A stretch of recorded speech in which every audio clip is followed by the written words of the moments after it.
Hello, it's Love Coach Tam from the Wedded Bliss Love Academy and Wedded Bliss Efficient Services, and I am here talking about a very intimate and vulnerable topic, a sexless marriage. And so I just went over in part one the different causes, possible causes of a sexless marriage. There are lots of them. I'll go back over a few more. So if you want to check out part one for some of those reasons, that's a good idea. So a few reasons, and then we'll get into how it affects the couple in general and how it can kind of, start to make the marriage deteriorate, for lack of better terms. So a few reasons are the fact that you may be self conscious about your body.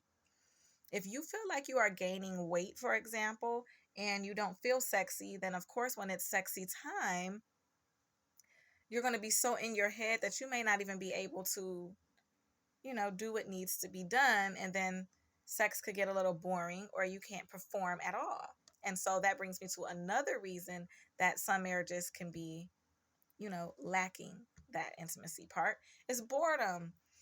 You may get tired of doing the same old, same old. I mean, if it gets to the point where your partner is doing the same things to the point where you can predict the order that they're going to do them and how it's going to go, or maybe it's not long enough for you, or maybe it's not frequent enough, maybe you require, different things in the bedroom, you may be getting a little bored. And so with that boredom setting in, you're like, well, we might as well not do it any at all. And so that could lead to a sexless marriage. I'm going to go through two more things, and it could be stress. If you have a huge workload, or you have things going on mentally and you're stressed out, you're not going to be able to focus on sexy time.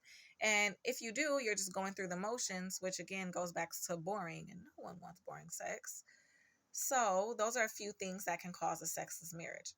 Now, how do you cope with a marriage that is lacking? Well, the first thing is open and honest communication and letting your partner know, I require more. This is too much. It's a little boring. I want to try new things. Whatever the situation is, you need to talk about that with your partner honestly. And if you feel like it may hurt their feelings, of course, be critical of how you are giving them that information, because this is a very, very sensitive topic. So discuss it. You don't need to leave your marriage just because it's a sexless marriage. You just need to figure out what's going on. So maybe taking a trip to the doctor. For men, maybe you're experiencing a little low T, low testosterone. For women, maybe you need something to help you stay moist.